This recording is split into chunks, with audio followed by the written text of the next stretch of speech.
Mesdames et messieurs, merci d'être encore une fois avec nous ce soir au CUM pour cette nouvelle conférence. Ça devient une habitude maintenant que nous allons poursuivre d'ailleurs, organisée par la mission pour l'inscription de la promenade des Anglais à l'UNESCO. C'est une conférence un peu particulière ce soir. Nous sommes vraiment très heureux que le professeur Alain Corbin ait accepté de venir de Paris à Nice aujourd'hui pour nous parler dans le cadre de ce cycle. Je pense que la plupart de vous connaissent le professeur Alain Corbin. Il est extrêmement connu dans le milieu des historiens. Il était donc professeur d'histoire. Il est professeur d'histoire émérite à l'Université de Paris 1 Sorbonne. Et on peut dire, je crois, qu'il a, à partir des années 60-70, ouvert de nouvelles voies à la recherche historique en s'intéressant à des objets historiques qui avaient jusque-là très peu été explorés. Son premier livre, qui connaît, paraît-il, de nouveau une certaine actualité, était consacré à l'histoire de la prostitution, et des choses auxquelles on ne s'était pas intéressé. Mais sa spécialité qui s'est affirmée, c'est de s'intéresser à l'histoire, ce qu'on pourrait appeler de la sensibilité ou de l'histoire de nos perceptions, en mettant en avant quelque chose de particulièrement intéressant, à savoir que contrairement à ce qu'on pourrait croire, des choses si évidentes, si concrètes que les perceptions ou les sensations, eh bien, n'ont pas toujours été celles qu'elles sont aujourd'hui. Nous n'avons pas perçu de la même façon aujourd'hui, autrefois, des paysages, des odeurs, et aussi, et c'est la raison pour laquelle le professeur Corbin a été invité ici ce soir, nous n'avons pas non plus perçu de la même façon le rivage, le bord de mer, la mer. Alors je ne vais pas vous citer toute la liste des ouvrages du professeur Corbin, elle est très très grande, ouvrage individuel ou collectif, plus d'une trentaine je crois, mais je voudrais vous brandir cet ouvrage, le territoire du vide, l'Occident et le désir de rivage, dans lequel il étudie justement la perception l'histoire de la perception du rivage, du bord de mer, la relation que les hommes ont eue à la mer et qui a particulièrement changé. Et pourquoi ça nous intéresse, nous, mission, vous voyez, pour l'inscription de la promenade des Anglais sur la liste du patrimoine de l'UNESCO, vous voyez que la réponse est évidente. C'est vrai que ce qui a commencé à Nice à la fin du XVIIe siècle et qui s'est poursuivi au XIXe, eh bien, c'est intimement lié à cette transformation des hommes de la perception du rivage. Quand on regarde les anciens plans de Nice ou les anciennes des reproductions picturales, on se rend compte que Nice, pendant toute une longue partie de son histoire, a tourné le dos à la mer. C'était tout simplement des remparts, des fortifications qui isolaient ce qui est aujourd'hui la vieille ville de la mer. Et puis petit à petit, on est passé à autre chose. Vous le savez, d'abord les terrasses des Ponchettes, puis la promenade des Anglais. Enfin, je ne vais pas refaire l'histoire. Donc, c'est un moment important donc, qui s'échelonne entre fin 16e, 17e, 18e, qui a vu donc, cette évolution de la perception des rivages. Et nous sommes ce soir très heureux que le professeur Corbin donc, soit avec nous pour nous éclairer peut-être encore un peu plus sur ces évolutions de la perception du rivage. Voilà, je voudrais encore une fois le remercier. Et vous rappeler, je ne sais que ça ne se fait pas trop au CUM, mais qu'il y a toujours possibilité de lui poser des questions. N'hésitez pas à la fin de sa conférence. Je crois que vous serez d'accord pour répondre à quelques questions. Merci encore, professeur. Je vous cède la parole. Non, c'est moi qui vous remercie de votre invitation dans cette belle ville de Nice avec un temps aussi admirable. Donc, je ne peux dire autre chose que merci. Moi, je vous invite à une promenade. Parce que ce qui paraît le plus évident, c'est-à-dire le désir de rivage, auquel j'ai continué de travailler un peu depuis ce livre, ce qui paraît évident au cours de l'histoire, disons au cours des 2000 dernières années, a été très intermittent et d'autre part n'a pas été fondé sur les mêmes bases, si vous voulez. Je m'explique. Si l'on considère l'Empire romain à l'époque de la fin de la République et du début de l'Empire, on s'aperçoit que dans le cadre de l'otium, c'est-à-dire du loisir cultivé, qui était celui pratiqué par les magistrats fatigués de leur magistrature, ils se réfugiaient, je dirais, dans des villas soit en Toscane, un peu proche des montagnes, mais soit au bord de la mer. Et ils adoraient se trouver au bord de la mer.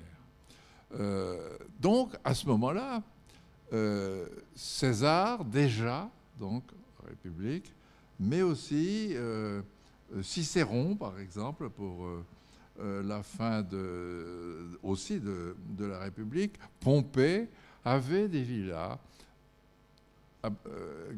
qui leur permettaient de voir la mer. Et je prendrai un exemple, Pline le Jeune, parce que j'aime beaucoup Pline le Jeune. Ses lettres sont admirables de spontanéité. Il vivait un peu plus tard. Hein, c'était un ami de Trajan dont il a fait d'ailleurs un panégyrique. Eh bien, petite citation. Oh, l'agréable, oh, l'innocente vie, que cette oisiveté douce, mer, rivage, mais vrai cabinet d'études, que ne vous doit pas l'imagination. Que de pensées m'inspirez-vous ou pas?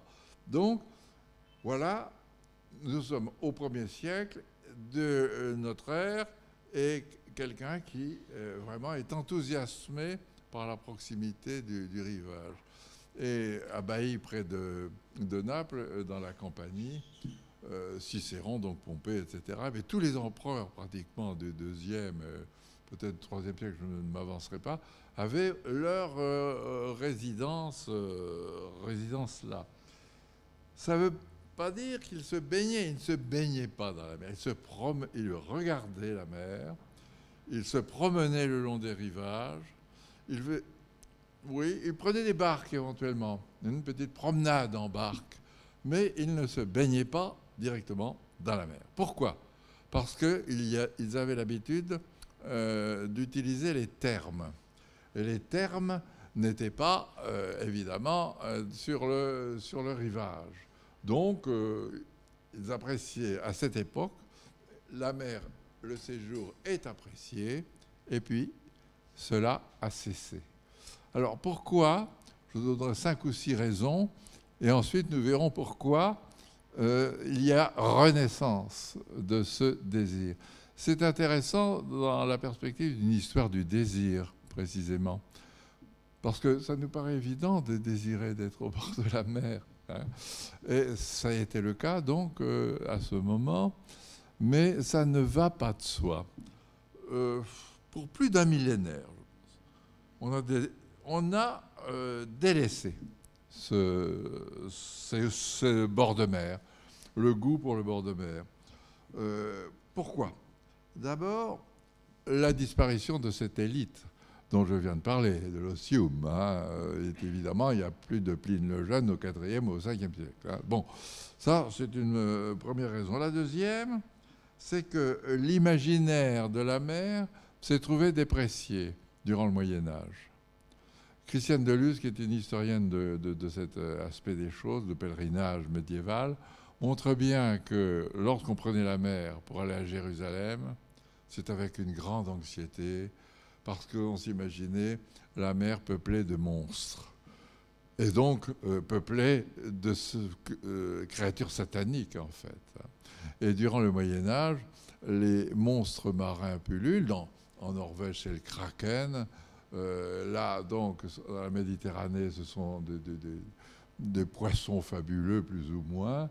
Ce que on retrouvera par exemple chez Racine dans Phèdre, la mort d'Hippolyte, dévorée sur le rivage par un monstre. Alors, il est évident que cette mer, je dirais, satanique, et compte tenu du nombre de naufrages aussi, on n'a pas eu envie de trop la fréquenter. Deuxième raison, ou troisième, je ne sais plus, c'est le christianisme que je viens d'évoquer. C'est-à-dire que jusqu'à la Renaissance, et même à la Renaissance, le périple sur mer est perçu comme le symbole de la vie humaine. La naissance, c'est l'embarquement, L'arrivée, évidemment, c'est la mort, et il faut échapper au naufrage. Et dans les Actes des Apôtres, souvent cités, la traversée de Saint Paul, venant d'Asie vers Rome, avec le naufrage, etc., est très prégnante. Hein. Donc, c'est une des raisons, la mer, symbole du voyage terrestre, avec ses périls et avec son havre éventuellement. La quatrième raison, donc vous voyez, ça c'est très scolaire ce que je fais, mais c'est pour essayer de comprendre ce qui s'est passé pendant ce qu'on appelle le Moyen-Âge. On pourrait revenir sur l'expression. C'est aussi les dangers. Déjà chez les Grecs, le rivage était perçu comme un lieu un peu dangereux, de l'irruption de l'étranger du barbare, de l'étranger qui peut se révéler dangereux. Or, à la fin du Moyen-Âge, sur les barbaresques, c'est-à-dire des populations de l'actuel Maroc, Tunisie, Algérie, Tunisie, Libye, etc., les barbaresques étaient des pirates extrêmement dangereux qui réduisaient en esclavage ce pauvre, par exemple, Cervantes, vous l'avez en tête. Donc, bien des villages se sont construits d'ailleurs sur les bords de la Méditerranée, un peu en hauteur, hein, à cause de ça, parce que ces pirates ne restaient pas longtemps, il valait mieux être à l'abri de leurs incursions. Tout ça n'inspirait pas un grand désir de rivage. Hein. L'autre qui me paraît le plus important, c'est celui que j'avais étudié et que par la suite aussi, c'est l'idée que le rivage est, je dirais, sanitairement dangereux. Ça, c'est important encore au XVIIIe siècle, hein, très, très fortement. Lorsqu'il y a le retour des théories hippocratiques, hein, le néo-hippocratisme, qui donne à penser que les maladies sont transportées par le vent, par l'eau, par l'air, etc. Il y a beaucoup de régions putrides sur le bord des marais, en particulier en Italie. Vous savez bien que ça dure jusqu'à l'affaire des marais pontins avec Mussolini, mais c'est une région dans laquelle on risque d'attraper des maladies, en particulier la malaria. C'est pas vrai. Et c'est pas totalement faux, puisque le moustique pouvait prospérer dans ces régions. La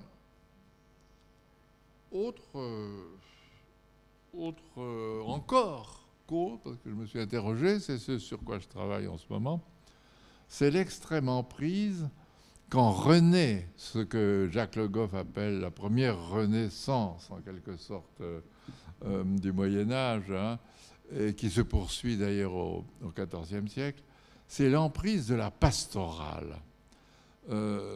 Depuis Théocrite, l'alexandrin, donc très ancien, Virgile bien entendu, Horace, etc., Valérie, dont j'ai vu le buste là tout à l'heure, a beaucoup développé cela. L'idée que c'est le plus intéressant, si vous voulez. Ce qui inspire le désir, puisque c'était mon objet, c'est la campagne. Pas n'importe quelle campagne.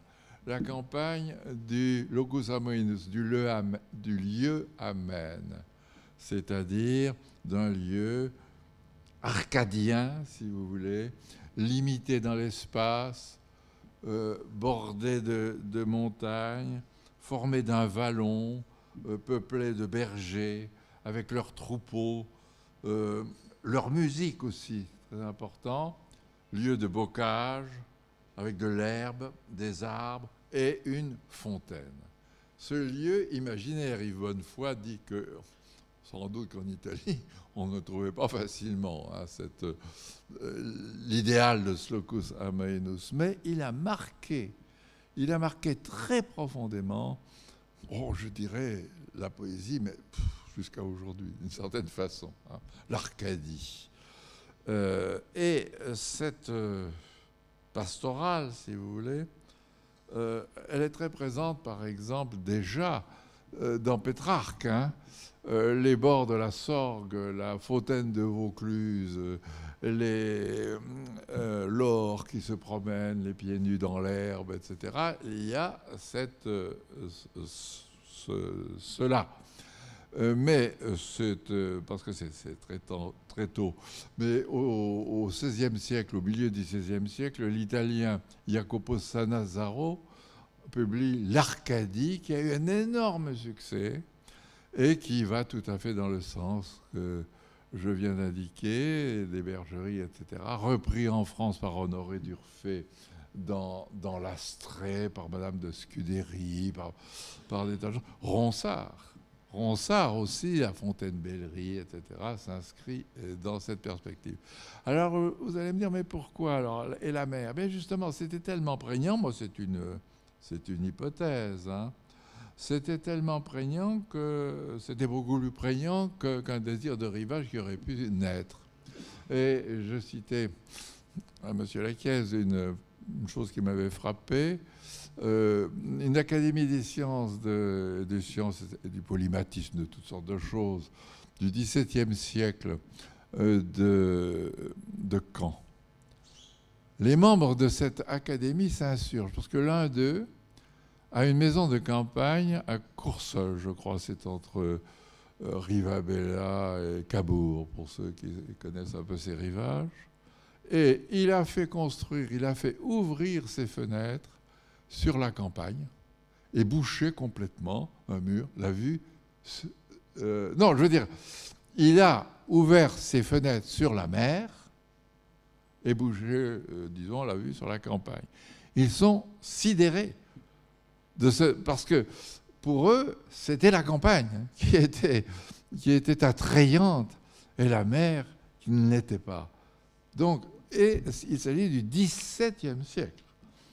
Autrement dit, depuis la fin de l'Empire romain jusqu'à ce XVIIe siècle canet, si vous voulez, pour toute une série de raisons que je viens d'évoquer rapidement, il me semble qu'on n'a pas le désir ni de séjourner, ni de se baigner, ni d'être au bord du rivage.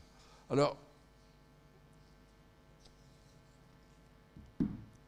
comment il y a eu, s'est opérée une renaissance du désir? C'est ça qui m'a intéressé, renaissance du désir. D'un désir disparu pendant quand même près d'un millénaire, c'est pas rien. Alors là aussi, d'une manière un peu scolaire, j'évoquerai plusieurs raisons. Au début du XVIIe siècle, un Anglais qui s'appelle Burton a publié un livre fondamental sur la mélancolie. L'ancienne assédia médiévale qui fascinait aussi Dürer, qui a dessiné la mélancolie. Alors, la mélancolie, ce renouvellement de l'assédia médiévale, c'est une maladie de tout l'être, un mal-être. Et pour remédier, je vais consulter Burton, il donne toute une série de remèdes, mais il conseille déjà de séjourner en regardant et en pouvant voir la mer.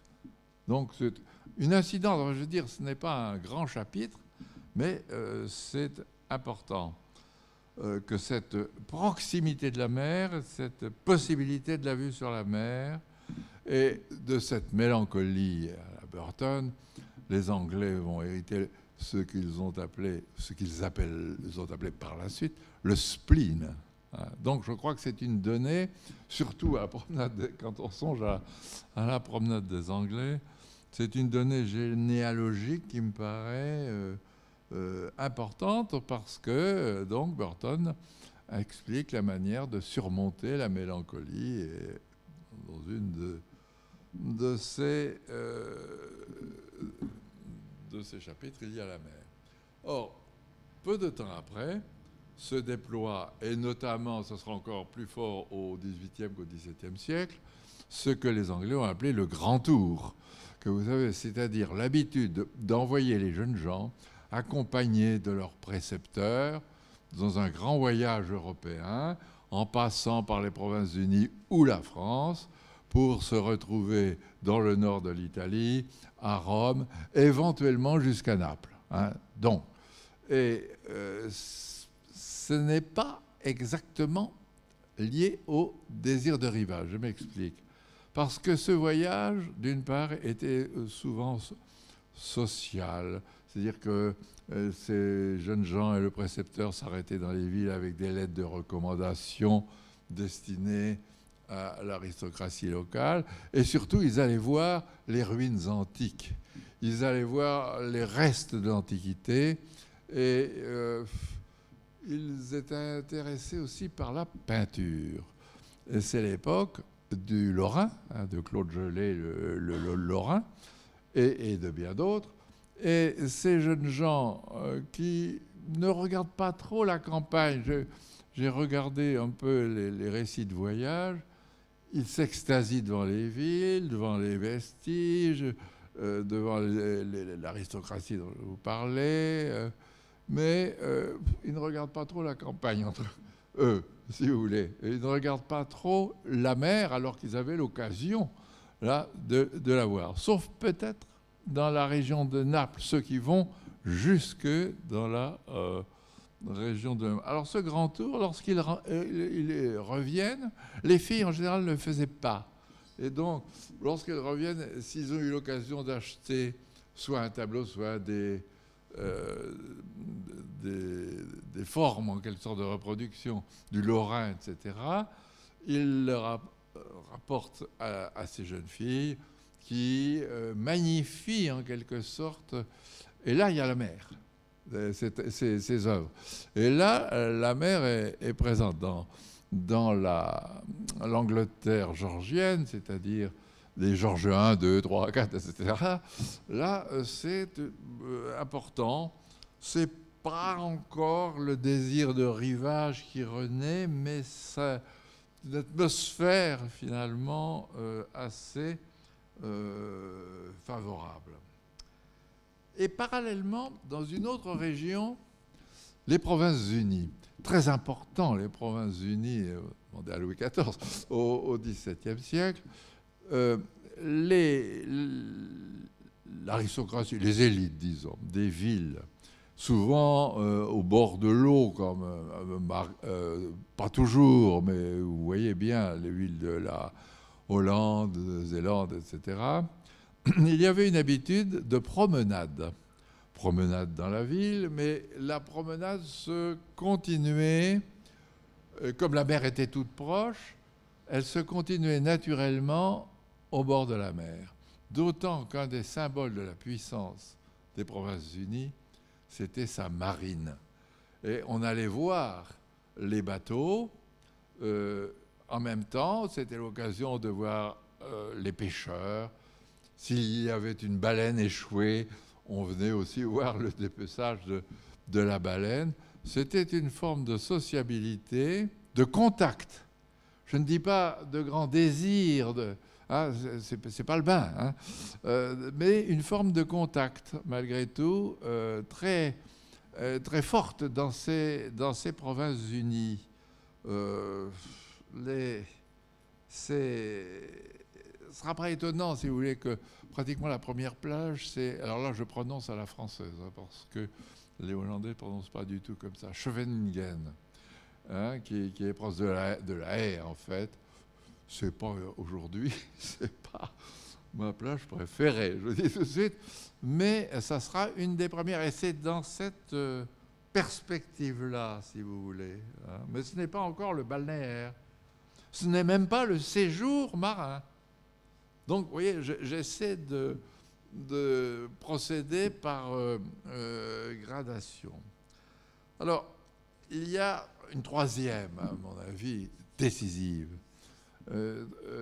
troisième cause. C'est comment dirais-je, l'enrichissement des codes esthétiques. Parce que tout ce que je viens d'évoquer se réfère à la beauté. Et au XVIIIe siècle, Burke publie son livre bien connu sur le beau et le sublime. Alors, le sublime, c'est une longue histoire. Je ne vais pas me lancer parce que déjà à Boileau, déjà au XVIIe siècle, existait un sublime littéraire, surtout. Mais au XVIIIe, voilà que Burke, mais par la suite, c'est-à-dire Kant, par exemple, plus tard, laisse entendre que, contrairement à ce qu'on a toujours pensé, enfin ce qu'on pensait depuis 1000 ans, l'illimité avait des vertus. L'illimité était détestée. On détestait la mer, on détestait le désert, on détestait l'illimité. Or, pour Burke et ses successeurs, le code du sublime consiste à se confronter à la nature la plus forte, la plus violente, la tempête, ce que Vernet a peint au XVIIIe siècle. Se confronter, pourquoi? Parce que l'homme est petit, certes, dira Kant par la suite, confronté à l'éruption volcanique, confronté à la montagne, confronté à l'ouragan, il est petit, il est complètement terrifié. C'est une fascination terrifiée, si vous voulez. Mais en même temps, il y a du plaisir derrière. C'est ça, là, le grand retournement, il me semble. Et pourquoi y a-t-il du plaisir derrière? C'est que l'homme, malgré sa petitesse, tient face à ces grands événements de la nature. Donc ce face-à-face que chez Burnet et von Haller, surtout pour la montagne, parce que la montagne a précédé un peu, me semble-t-il, la mer dans cette perspective-là. Mais la tempête, alors, devient vraiment, dans cette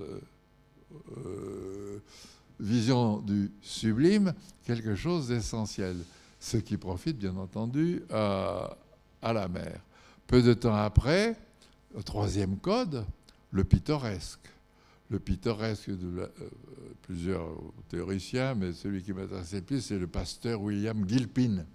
Le pasteur William Gilpin a vraiment, par ses livres sur la forêt, sur la rivière Wye, etc., qui ont été d'ailleurs republiés en France il y a 2 ans, a montré que c'était ni le beau, ni le terrifiant, ni le sublime, mais ce qui méritait d'être pittoresque, d'être peint. Pensez au film de Hathaway, Meurtre dans un jardin anglais. Tout ça se combine. Disons, tout ça crée de l'agitation, surtout que pour les Anglais, à cause du blocus continental, ils ne peuvent plus trop voyager en Europe pendant la période 1806-1815, disons, et ils se retournent vers leur propre rivage. C'est le cas d'ailleurs de Gilpin, hein, qui a de beaux textes sur la beauté du cap bien effilé, de la baie, etc. Donc, ouais, c'est une autre cause de cette renaissance. Il y a aussi, il arrive la médecine, c'est-à-dire que, on a vu, je vous ai parlé de Burton, mais en même temps, il y avait une habitude au XVIIe siècle. C'est que les petits aristocrates et les clergymen tenaient ce qu'en France, on appelle des livres de raison. Mais ce ne sont pas des journaux intimes. Ce sont des livres dans lesquels on note ce qui s'est passé dans la paroisse tel jour, comment sont les récoltes, etc. Et dans cette perspective-là, il y a des indications sur la météorologie. Alors que c'est au XVIIe siècle, parce que l'attention à la météorologie, on a publié collectivement un livre l'année dernière là-dessus, elle est surtout de la fin du XVIIIe siècle, dans la perspective d'ailleurs du sublime. J'y reviens. Alors, ces clergymen ont donné l'habitude de guetter l'arrivée des orages, l'arrivée pour les récoltes, mais aussi pour la santé. Et c'est de là que va venir, à mon avis, la renaissance vraiment du rivage. Hein.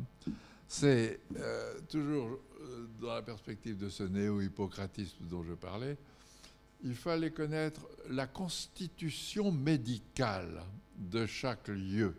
C'est ce qui était aussi le cas dans la société de médecine, la société royale de médecine en France. Qu'est-ce que la constitution médicale? Alors là, il y a des centaines d'ouvrages, hein, jusqu'au milieu du 19e siècle.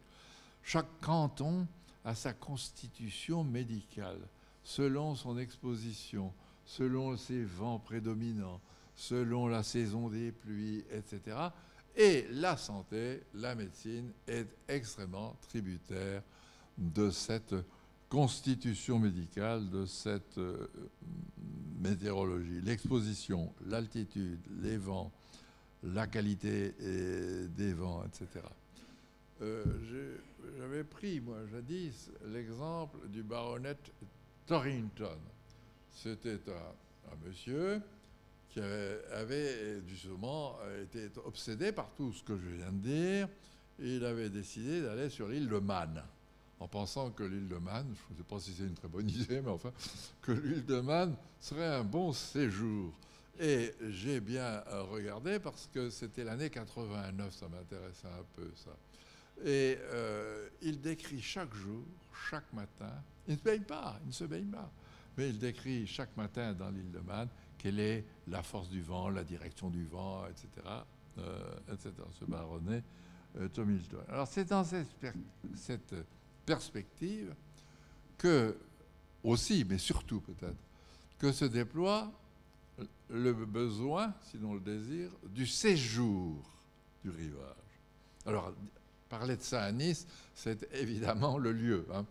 C'est-à-dire l'idée que, non pas rentrer dans la mer, encore une fois, mais de séjourner est bon pour la santé, tout simplement, est bon pour l'équilibre, bon contre le spleen, la mélancolie, etc. Le séjour au bord de la mer. Alors, vous me direz, il y a déjà des gens qui se vivaient au bord des mers, oui.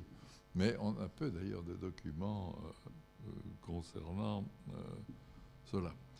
Je veux dire les populaires. Alors, c'est à ce moment-là qu'il y a une explosion, mais brutale. Ce qui est très frappant, c'est la brutalité de l'explosion. 5 ans, milieu du 18e, 1850-1855. Plusieurs médecins, mais très peu, 3-4, dont un grand, le docteur Russell.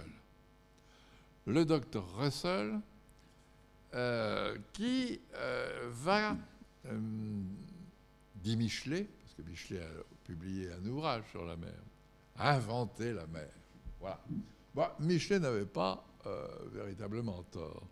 Mais pour le comprendre, il faut revenir un peu en arrière et faire de la théologie, et non pas de la médecine. C'est-à-dire que l'abbé Brémond, dans un ouvrage bien connu, avait bien montré l'importance de la théologie naturelle.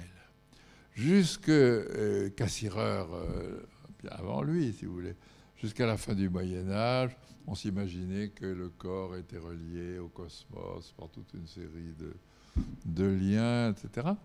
Et voilà que, à la fois en Angleterre, à Oxford, les théologiens d'Oxford, et en France, certains théologiens de théologie naturelle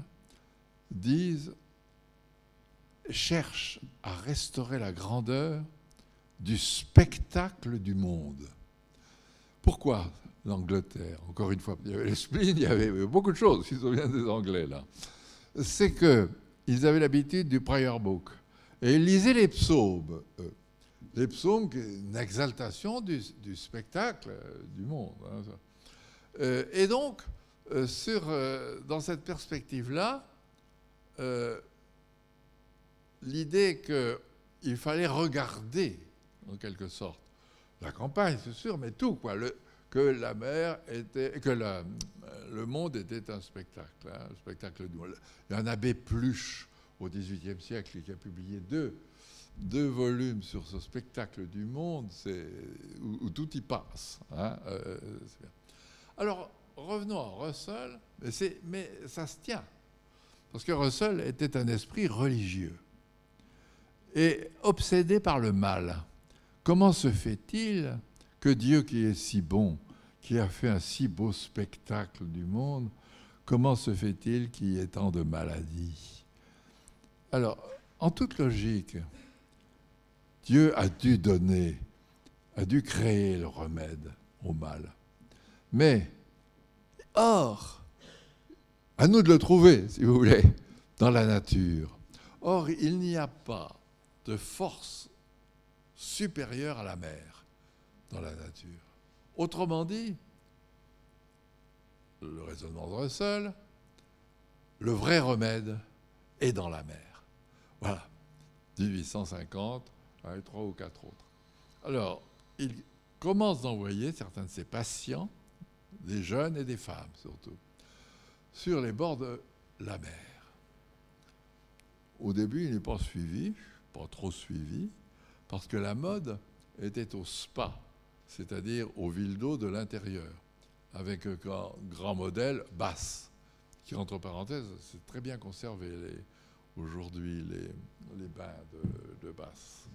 Et là, il y avait une sociabilité des grands et des aristocrates anglais qui venaient à Basse. Ils quittaient leur demeure. D'ailleurs, il paraît que c'était moins cher.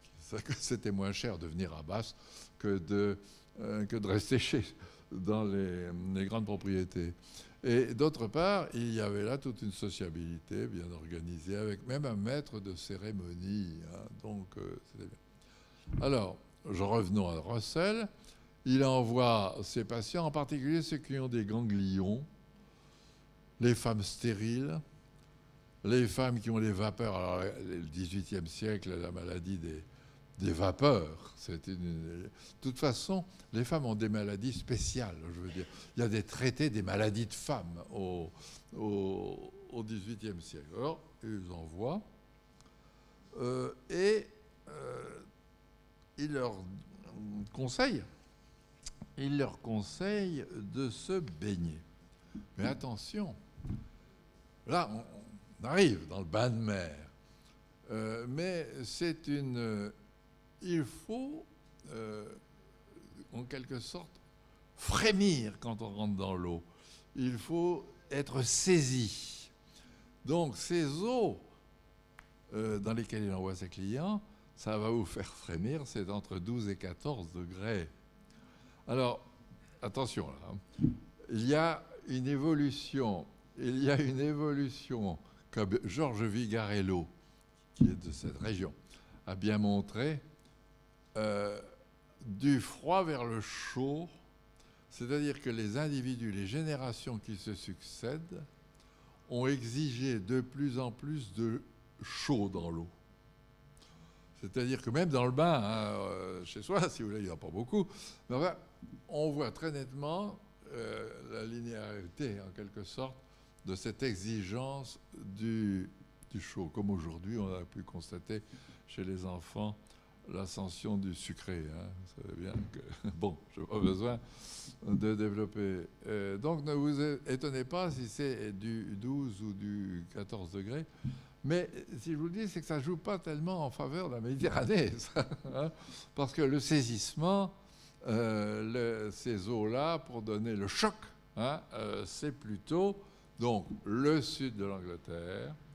Et alors, en quelques années, 5 ans, Brighton, la route de Londres à Brighton, nous dit-on, dit le poète Cooper, et il y a des embouteillages. Tellement il y a de gens qui viennent dans toutes ces stations. Des stations. Le monarque d'abord, Georges III, va à Weymouth. J'avais été regardé à l'époque dans la presse ce qu'on disait de la manière dont Georges III se baignait. Oh, c'était merveilleux. Le 14 juillet 89 en particulier, ça vous rappelle quelque chose. On lui mettait des petites ballerines, je ne sais pas comment dire, des nymphes, hein, en quelque sorte un ballet. Quand il rentrait dans l'eau, il était entouré.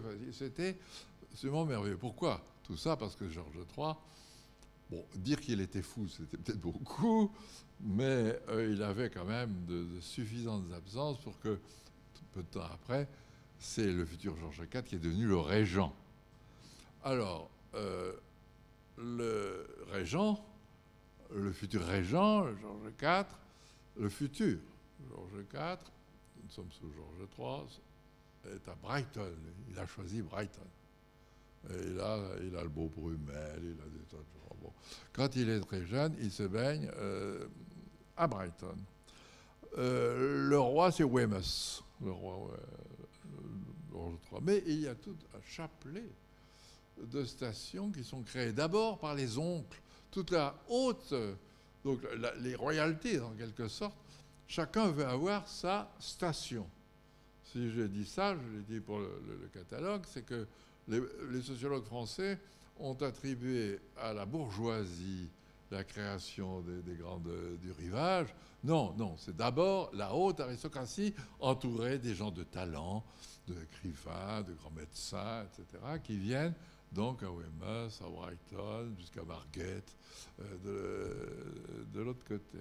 C'était tellement développé cela que Jane Austen, en 1819, c'est un peu plus tard, mais Jane Austen a consacré un roman pour se moquer de cet engouement. Ce roman s'appelle Sanditon, c'est-à-dire la création, parce que chacun veut créer sa plage. Mais dans cette plage, encore j'y reviens, de quoi s'agit-il? Ben, il faut faire frissonner les femmes, il faut vraiment les prendre.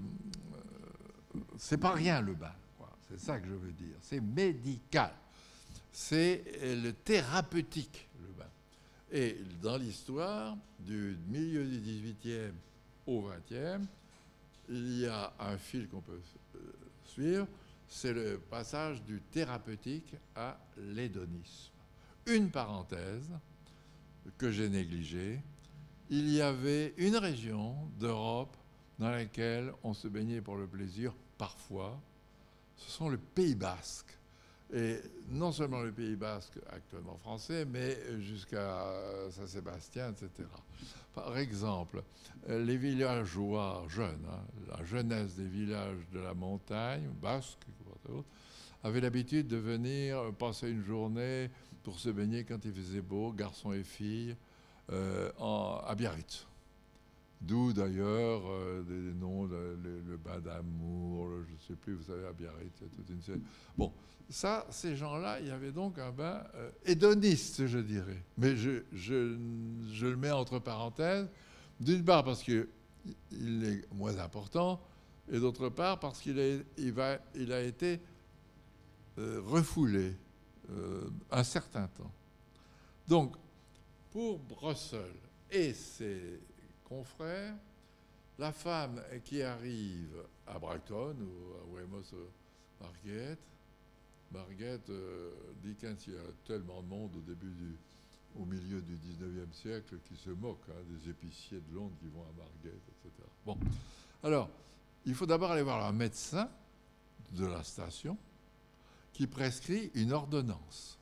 Le nombre de bains. Il ne faut pas prendre n'importe quel nombre de bains au cours de la saison.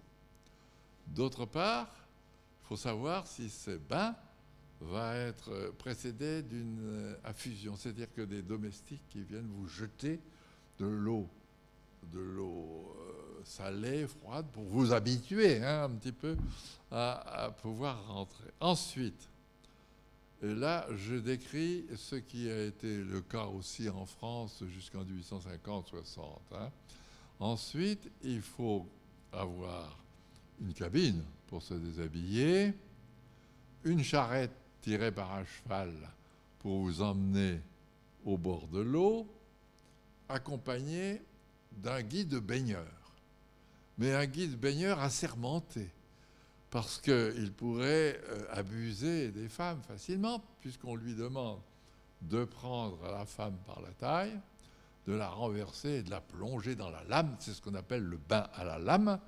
la tête la première. C'est ça le saisissement. Si elle veut dire c'est comme ça, puis elle revient avec le cheval, etc. L'après-midi, il serait bon de faire une promenade sur les dunes, le long des dunes. Évidemment, tout ça dépend mais tout ça est très... Il y a un nombre de manuels, début 19e, un nombre de manuels sur la manière de se baigner qui est tout à fait étonnant. J'en avais lu beaucoup. Pour les femmes, c'est une expérience très, très nouvelle. Je croyais très nouvelle, j'en reviens. Parce qu'elles avaient le pied nu dans le sable. Et le pied nu dans le sable, c'était une émotion qui n'était pas habituelle. Les cheveux défaits, les cheveux au vent, c'était pas très habituel. Mais enfin, quand je regarde aujourd'hui la pastorale, justement, des Pétrarques, hein, la femme qui a un pied nu dans l'herbe, c'est une autre sensation, si vous voulez, mais c'est un leitmotiv, ça, hein, le pied nu dans l'herbe. On le retrouve chez les pré-raphaélites comme Waterhouse, par exemple. Toutes les femmes se promènent dans des prairies émaillées. Bon, ça, c'est une parenthèse. Donc, voilà quel était le système des... Alors, ça s'est répandu en Angleterre. Il y a à peu près 70 ans de décalage entre l'Angleterre et le continent. Hein. Donc, quand on vient parler de la grand-mère de Proust, ou je ne sais pas quoi, comme si c'était quelque chose de nouveau, il y a 150 ans que ça existait en Angleterre. Alors, ça s'est répandu en France timidement. Extrême fin du XVIIIe, à Boulogne, il y a quelques Anglais qui viennent se baigner. Et Louis XVI avait prévu d'aller là, justement, en juillet 89. Vous imaginez la prise de la Bastille alors que le roi est en train de se baigner à Boulogne. Toute l'histoire de France en aurait peut-être été changée. Alors que c'est pour ça que j'avais regardé la Gentleman Magazine pour regarder ce que c'est ces jours-là, le roi Georges III, lui, se baignait. Hein, à Weymouth. Alors, il y a la Révolution a interrompu, pas complètement, parce que dans les Provinces-Unies, Ostende, etc., le roi Louis Bonaparte a son fils, le futur, Napoléon III, qui lui s'est baigné enfant. Mais ensuite, il faut attendre la Restauration, je parle de la France, hein, la Restauration avec la duchesse de Berry. La duchesse de Berry était une fanatique de ça. Alors, par conséquent, à Dieppe, elle faisait venir l'été presque la cour, si vous voulez, d'autant plus qu'il y avait le château d'Arques qui n'était pas très loin, qui en quelque sorte commémorait l'existence d'Henri IV, qui était le fondateur de la dynastie des Bourbons. Donc, elle avait son yacht, hein, comme d'ailleurs Victoria, ou... Bon, ça c'est Dieppe. Et le lien avec les villes d'eau est assez étonnant parce que le casino de Dieppe est fait sur... Le premier casino de Dieppe est fait sur le modèle du casino de Bagnoles de l'Orne, qui était une station qui aujourd'hui a très largement périclité, mais qui était assez appréciée jusqu'au président Coty, qui venait, ou Georges VI n'en aura pas fait. Ils n'ont pas fait long feu, d'ailleurs, pour ça. Bon, alors, je reviens. Dieppe, Boulogne, Dieppe, Granville, et puis ça s'est répandu. Alors, mais chez les princes allemands, chaque prince allemand voulait avoir sa plage, donc Travemünde, par exemple. Voilà, il y a cette... et après, ça atteint la Bretagne, et ça descend par l'Atlantique, et justement, ça rencontre à Biarritz les bains hédoniques dont je vous parlais, mais les bains anglais thérapeutiques l'emportent de beaucoup. Et parallèlement, une architecture se crée, une architecture marine dans les stations balnéaires anglaises, terrasses marines, jetées, comme celle de Brighton, etc. Je dis ça parce que la promenade des Anglais ici, je pense, je ne suis pas spécialiste, il faudrait demander à ceux qui y travaillent ou avoir demandé à M. Boyer, qui avait fait un très beau livre sur ça. Mais donc, il y a ce bain thérapeutique. J'oubliais de dire que les règlements étaient assez stricts, que les femmes ne se baignaient pas avec les hommes. Ce qui fait que du côté des hommes, il y avait des hommes avec des lorgnettes pour voir les femmes. Hein. Bon, ça va assez loin parce que, alors que les femmes pratiquaient ce bain tête en bas avec le guide baigneur, les hommes devaient au contraire montrer de la virilité, devaient montrer qu'ils savaient nager, un peu comme les grenouilles, si vous voulez, aller au large, et puis montrer leur force. Donc il y avait une dichotomie extrêmement nette, à tel point que le futur Georges IV, lorsqu'il était très jeune, 17-18 je crois, il avait évidemment quelqu'un qui savait très bien nager, qui l'accompagnait, mais il était tellement audacieux, ce futur Georges IV, qu'un jour le guide, je ne sais pas comment dire, on dirait son coach aujourd'hui, avait été obligé de lui taper sur la tête pour le ramener. Hein. Donc il y avait une dichotomie qui est, de ce point de vue, assez intéressante, cette distinction des lieux. Et des pratiques. La Manche, donc, hein, je vous l'ai dit, surtout la Manche, puis l'Allemagne du Nord, jusqu'à Biarritz. Donc.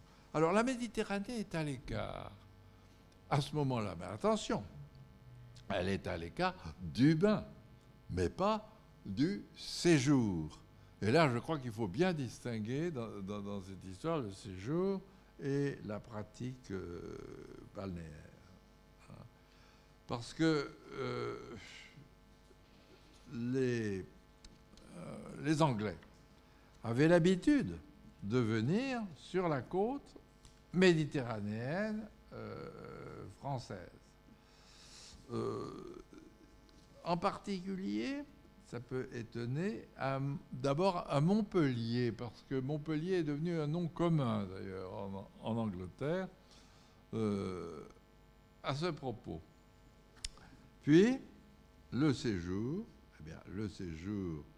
à Hyères, nous dit Boyer, à Nice donc, et devient une pratique qui est très appréciée des Anglais. Et donc l'auteur de Roderick Random, Richard Sennett, c'est Tobias, hein, je crois, a écrit, comme son collègue, si vous voulez, le baronet Torrington à l'île de Man, des lettres, enfin une sorte de journal en quelque sorte, météorologique, sur son état de santé. Smollett, hein, donc sur son état de santé à Nice, c'est un des ouvrages fondateurs que va se retrouver dans l'exposition. Plus tard, en France, c'est vrai que la bourgeoisie a joué un certain rôle, mais encore, quand Deauville est fondé, c'est le duc de Morny, malgré tout. Hein, et Biarritz trouve une grande popularité avec Napoléon III et Eugénie, qui rapprochait de l'Espagne. Donc, je crois qu'il faut bien distinguer le séjour et la pratique balnéaire, les pratiques balnéaires.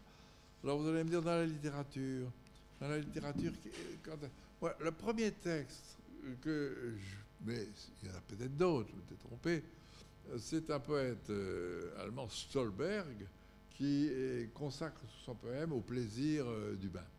D'autre part, Byron lui-même était comme il marchait mal, en fait il nageait très bien, si vous voulez. Il a fait la traversée du Bosphore, etc. Donc tout ça a mis aussi à la mode des exploits nautiques, etc. J'ai oublié de dire que, mais ça c'est très peu de choses. À la fin du XVIIIe siècle, après les textes de Winkelmann et les fouilles d'Herculanum, etc., il y avait une poignée hein, de jeunes gens qui voulaient faire des bains néoclassiques pour exhiber leur musculature, ou je ne sais pas, leur plastique.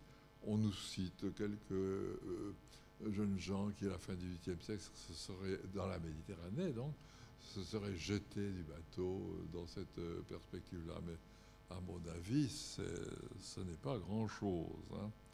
Alors, après 1860, en France, du moins 1860, c'est une très grande coupure dans tous les domaines sociaux, économiques, vie privée, tout ce que vous voulez, médecine. La décennie 60, c'est quelque chose d'extrêmement important. Alors après, on note un lent glissement du thérapeutique vers l'hédoniste, mais lent. C'est-à-dire que d'abord, les premières femmes en France qui se baignaient ne se baignaient pas en maillot, hein, mettaient des robes, des espèces de robes de bure. Hein, ça les alourdir un peu, mais enfin bon. Puis le maillot s'est développé, vous avez en tête.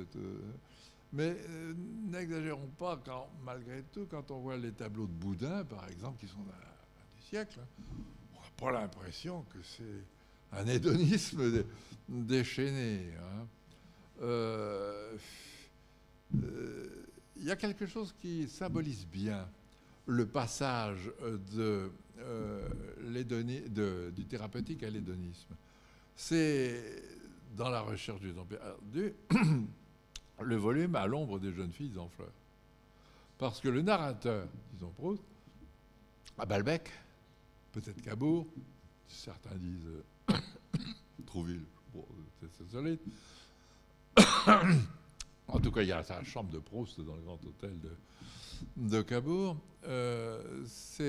Il tousse.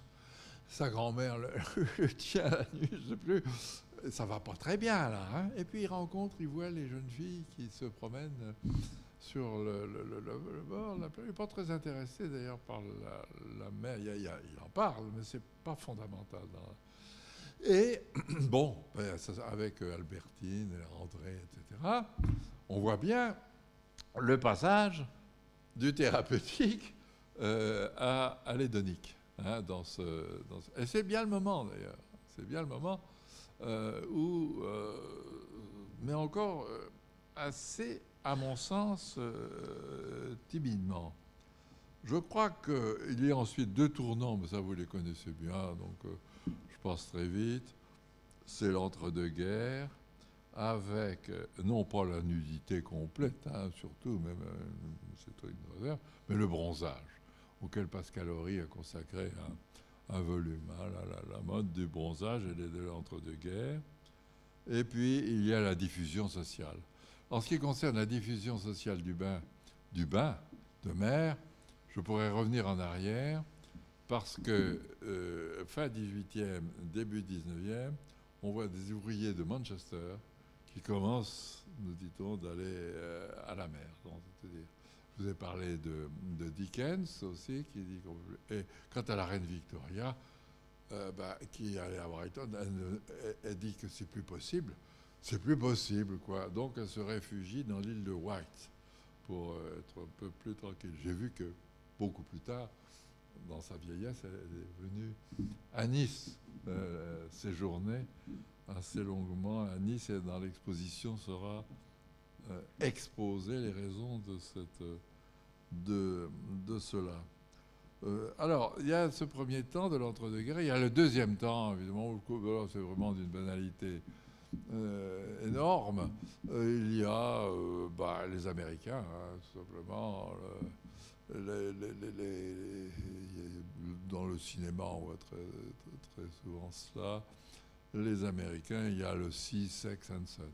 Hein, là, le bronzage obligatoire énorme, les années 50.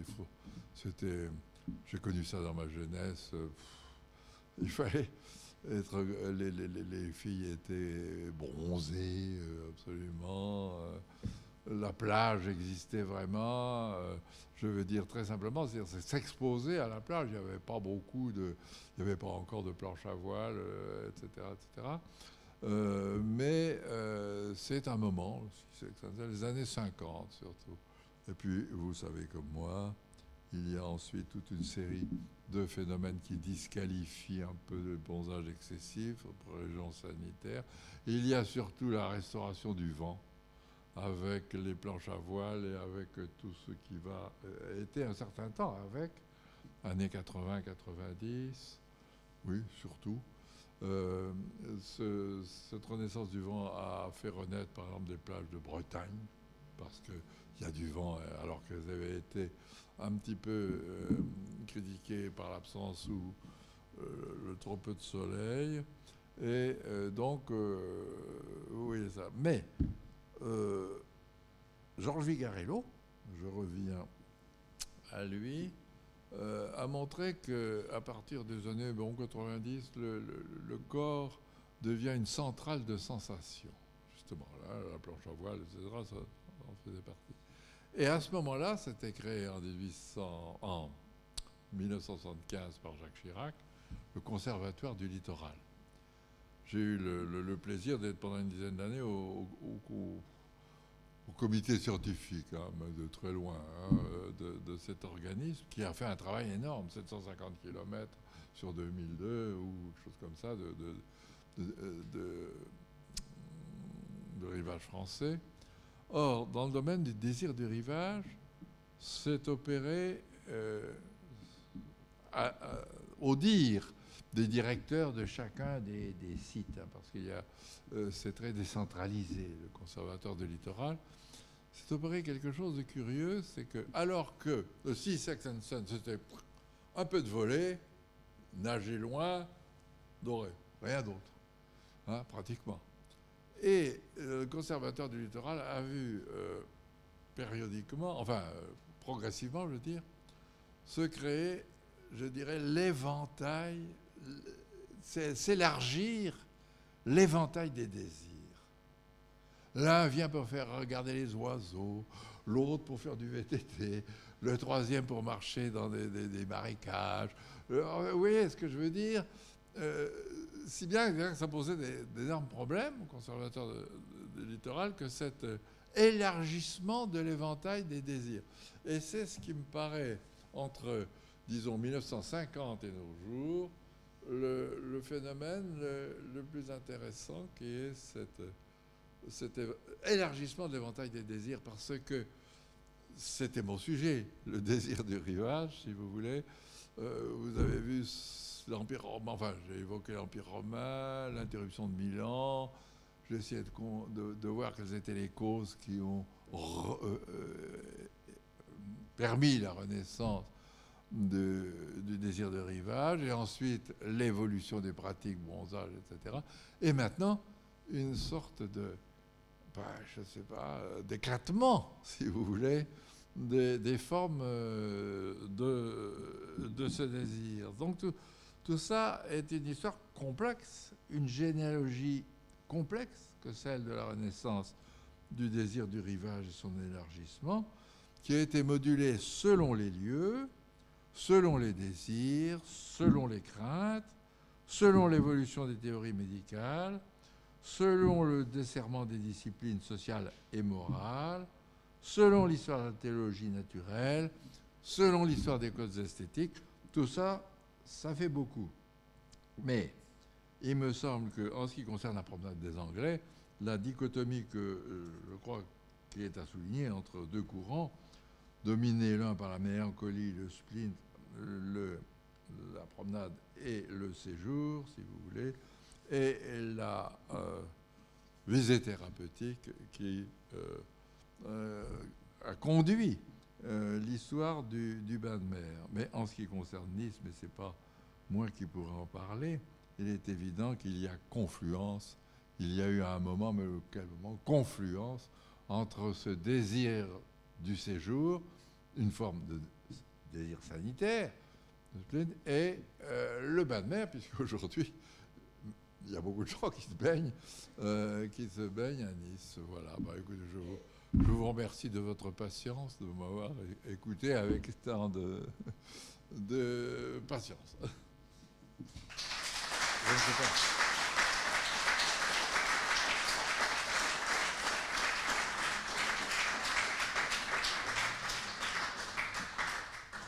Voilà, si éventuellement il y a quelques questions, merci.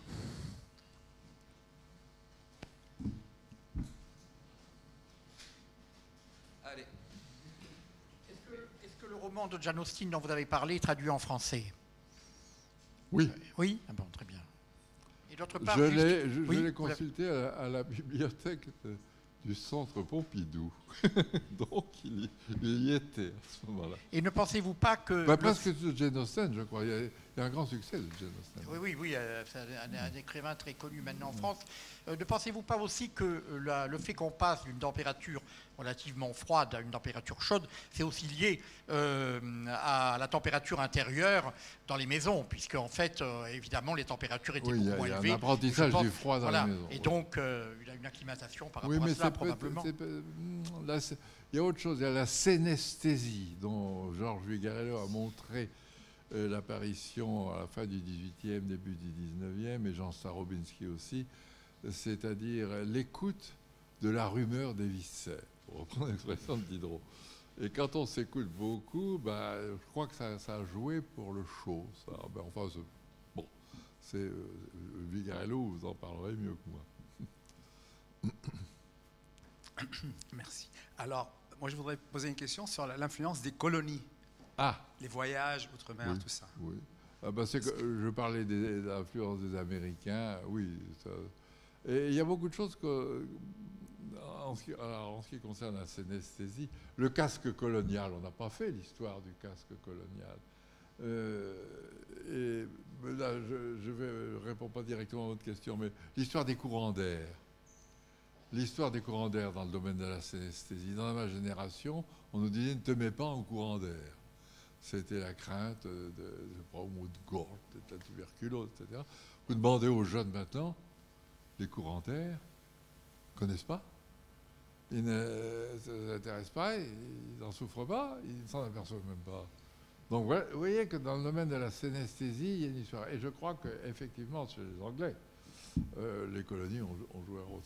Je ne l'ai pas étudié, je n'ai pas vu de choses sur cet aspect très précis, mais ça a dû jouer, plus pour les Anglais que pour les Français, d'ailleurs, je crois. Enfin, je ne suis pas compétent. Les Anglais étaient toujours leaders. Je veux dire, maintenant, les Américains les ont remplacés. Comment ça Je veux dire, dans les modes, la création des modes. Ah oui, c'est ça, oui, les Anglais beaucoup. Bien sûr, là, on a vu. C'est une histoire anglaise, hein. C'est une histoire anglaise, ce dont j'ai parlé. Les Français, bon. Alors, étudier, vous savez, l'histoire des plages, c'est comme étudier, par exemple, le sport d'hiver en Espagne. Hein, vaut mieux toujours aller au berceau des choses.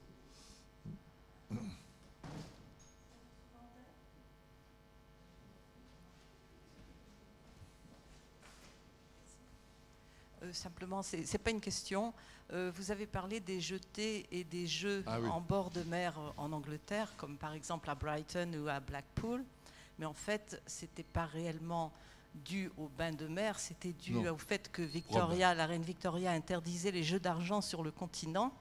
Et donc, la façon de dévier, de contourner la loi, c'était d'installer des jetés avec des jeux au-dessus sur la mer, de manière à ne pas être sur le continent, sur la terre. Donc c'était une remarque à ce sujet. Et la jetée qu'il y a eu à Nice, je pense que c'était également quelque chose de ce genre aussi. Mais pour l'Angleterre, j'en suis sûre. Je ne savais pas. Merci. Mais... Ah bon, alors donc...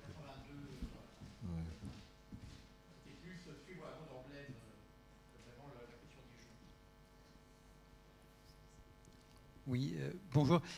J'aimerais vous interroger sur la perception qu'avaient les gens qui habitaient donc, dans les terres et au bord de la mer par rapport aux gens qui naviguaient sur la mer et aux gens qui venaient de la mer depuis des contrées étrangères.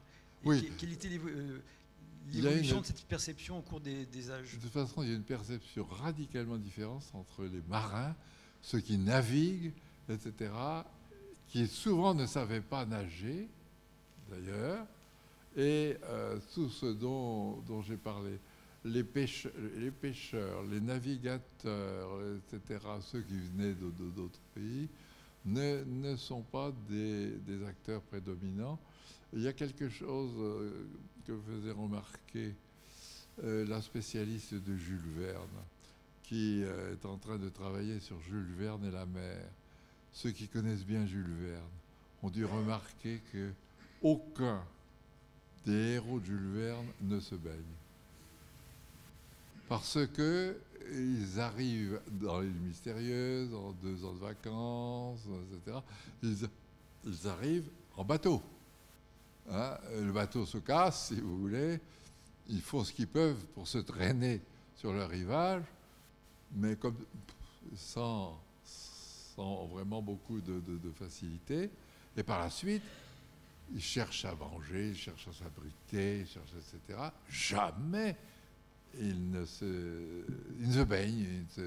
Voilà. Hein, et donc, je crois que cette coupure, et pourtant il y en a des héros cette dame, Madame Dussault, a absolument fait le répertoire de tous les gens qui apparaissent dans les 80 et quelques œuvres de Jules Verne. Eh bien, non, c'est pas le même monde. Et d'ailleurs, en Bretagne, hein, beaucoup de des marins, mais des paysans aussi, ils ne se baignaient pas. Hein, c'était pas la population. Hein. Quand je parlais du bain thérapeutique, c'est pour leur truc, ça, si vous voulez. Ça. Mais pour ce qui est des pays lointains, c'est plus difficile à dire. Mais l'habitude des eaux chaudes, c'est assez chaud à Nice, mais était aussi permise par le tourisme aux Antilles, où l'eau fait 25 degrés. Oui, hein, ça c'est sûr, mais ça c'est une époque contemporaine. Hein. Et sinon, disons, au niveau de la perception donc, des gens qui habitaient donc, au bord des mers, par rapport aux gens aux navigateurs, aux gens qui venaient de la mer, est-ce qu'ils étaient perçus comme des gens pouvant éventuellement apporter des progrès, des bienfaits, ou plutôt des gens source de danger et de méfaits? La brutalité du pêcheur, vous voulez parler? Du pêcheur, mais aussi du navigateur, enfin du commerçant qui navigue sur l'eau, du corsaire, du pirate. Oui, c'est des mondes coupés. Hein. Oui, ça peut aller jusqu'à l'agression, hein, parfois, dans les plages des années 50. Hein, oui, mais je n'ai pas de référence, si vous voulez, pour répondre à votre question. Mais il y a quand même un antagonisme. Mais en même temps, ils ont profité, alors c'est compliqué. Bonjour. Moi, je voulais savoir quelle était vraiment la visée de votre propos, si c'était plutôt une volonté démographique, c'est-à-dire essayer d'expliquer pourquoi finalement les gens s'amassent sur les littoraux, ou s'il y avait derrière ça plutôt une pensée philosophique ou poétique même. Non, mais mon propos, comme toujours dans ce que j'ai fait dans d'autres livres, c'est d'étudier l'évolution des désirs, des émotions, de l'accueil des messages sensoriels. Hein.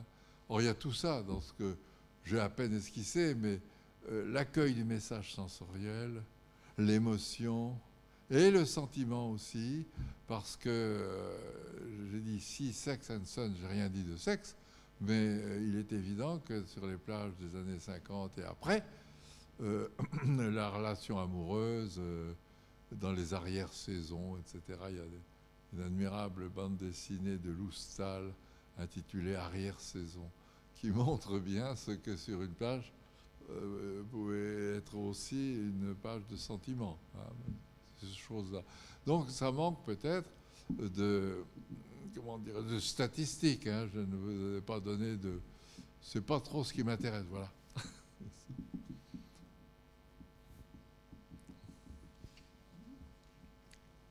À ce propos, d'ailleurs, puisque j'ai évoqué Georges Vigarello, on doit sortir en 3 volumes une histoire des émotions à la fin de l'année, si tout va bien.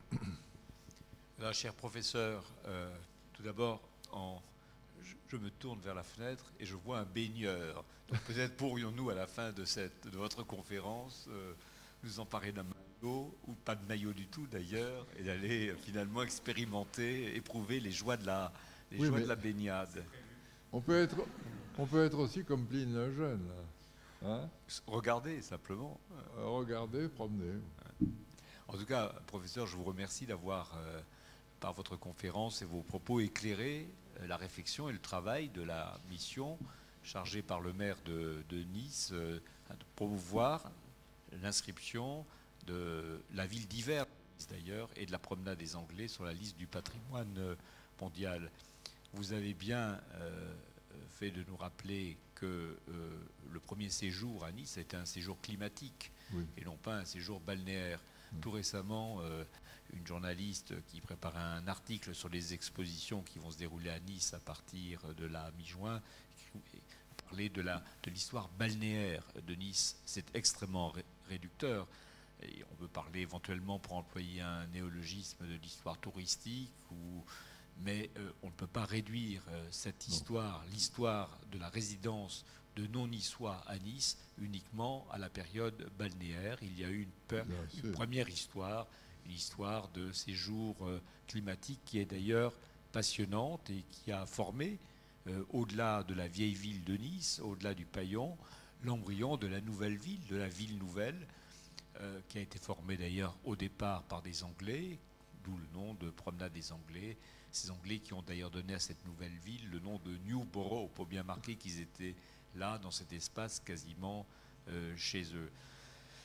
En vous écoutant, je me disais également que nous allons encore devoir beaucoup travailler sur l'histoire comparative de Nice et des autres stations qui ont accueilli, de la fin du XVIIIe siècle à la fin du XIXe, des résidents, originaires d'ailleurs, que ce soit pour des raisons balnéaires ou des raisons climatiques.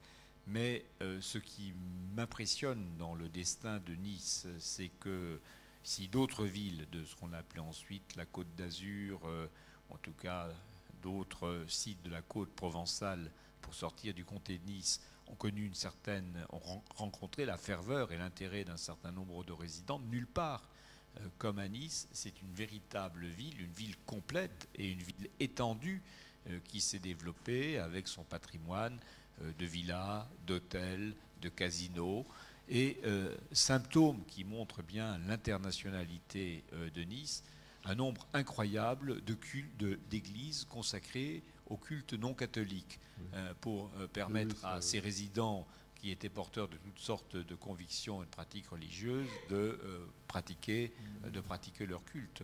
C'est la raison pour laquelle il y a une église anglicane, ou même d'ailleurs des églises anglicanes successives, des églises orthodoxes russes, des églises épiscopaliennes, des églises presbytériennes. Bref, chacun trouvait finalement son culte tout près de chez lui. Et ce qui est admirable, c'est que certaines de ces églises existent toujours et qu'on y pratique toujours le culte d'origine. Tous les dimanches, rue de la Buffa, on célèbre un culte anglican, ce qui montre bien que l'anglomanie niçoise est loin d'être éteinte. Quant aux églises russes, peut-être le savez-vous, elles ont donné lieu d'ailleurs, comme ça, à une véritable bataille entre ceux qui entendaient ne jamais se soumettre à l'autorité du patriarche de Moscou, réputé d'abord bolchevique, ensuite trop bien disposé à l'égard de l'actuel gouvernement russe, et ceux qui, depuis la révolution russe, étaient rattachés au patriarche de Constantinople. Ce qui fait qu'il y a aujourd'hui deux églises russes à Nice, l'une constantinopolienne et l'autre moscovite. Bref, on a là les indices d'une histoire passionnante qui montre bien que le destin climatique, qui est ensuite d'ailleurs devenu un destin balnéaire, quand les gens se sont mis au bain, comme partout, de Nice, est tout à fait extraordinaire. Mais nous allons encore devoir beaucoup travailler sur cette question de la chronologie, la question de l'antériorité éventuelle, de par exemple des installations de promenade au bord de la mer, non pas d'abord à la promenade des Anglais, sur la promenade des Anglais, mais à la galerie promenade, à la terrasse promenade des Ponchettes, la question de l'antériorité, la question également de l'extension de cette activité, mais j'ai l'impression que nulle part comme à Nice, finalement, s'est formé de façon aussi vaste, aussi permanente, aussi constante, aussi spectaculaire, une ville dont le seul moteur a été pendant longtemps ce que nous appelons aujourd'hui le tourisme.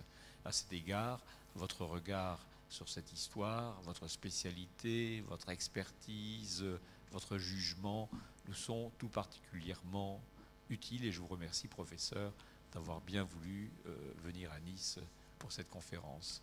Merci beaucoup. Mais j'ai oublié quelque chose, enfin je veux dire j'ai omis quelque chose, c'est que l'aristocratie anglaise du XVIIe, du XVIIIe avait aussi l'habitude de se baigner dans des rivières sur leur domaine. Et ça a peut-être favorisé les choses, en plus des villes d'eau.